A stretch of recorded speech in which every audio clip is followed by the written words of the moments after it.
ایک بوڑھی عورت رسول اللہ مسجد میں تشریف فرما تھے، ضعیفہ، سر پہ بہت بڑا بوجھ لیے،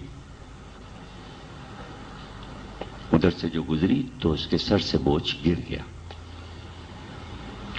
اب اس نے لاکھ چاہا کہ اس کو اٹھا کر اپنے سر پہ رکھے، مگر وہ وزن اس سے نہ ہلا۔ یہ منظر رسول اللہ دیکھ رہے تھے۔ آپ نے مولا علی کو اشارہ کیا کہ اس کا بوجھ اٹھا کے اس کے سر پہ رکھ دو۔ مولا علی گئے، خیبر کے بعد کا واقعہ ہے، وہ سمجھے کہ جس نے خیبر کا در اکھاڑا ہے، یہ بوڑھی کا وزن کتنا ہے، علی اٹھا کے سر پہ رکھ دو۔ لیکن جیسے ہی مولا علی نے ہاتھ لگایا تو وہ بوجھ اپنی جگہ سے ہلا بھی نہیں۔ کہتے مولا علی جلال میں آ گئے، اور رسول اللہ اس منظر کو دیکھ کر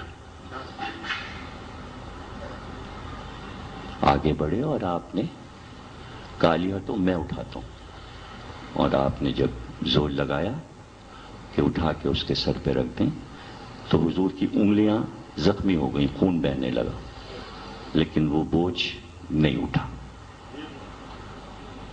وہ وہی وقت تھا کہ حسین کھیلتے ہوئے آئے اور کہا نانا ہٹیے آپ، میں یہ بوجھ اٹھاتا ہوں۔ تو نانا نے کہا حسین تمہارے باپ فاتح خیبر سے نہیں اٹھا، تمہارے نانا محمد سے یہ وزن نہیں اٹھا، تم تو بھی بچے ہو۔ کہا نانا کوشش کر کے دیکھتے۔ آگے بڑھ کے امام حسین نے اس بوجھ کو ہاتھ سے جو اٹھایا تو کہتے ہیں کہ اس کو ہاتھ پہ لے کے آپ نے جب اٹھایا تو وہیں سے زانو پہ لیا، اور زانو پہ رکھ کے پھر جو اٹھایا تو پھر بوڑھی کے سر پر تھا، اور وہ لے کے سامان چلی گئی۔ نانا نے دوڑ کے حسین کو گود میں بھر لیا، خوب پیار کیا، لپٹا کے پیشانی چومی، آنکھیں چومی، رخسار چومی۔ حسین حسین یہ میں نے کیا دیکھا؟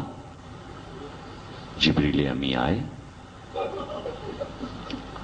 اور کہا کہ یہ بوڑھی نہیں تھی، یہ ایک ملک تھا،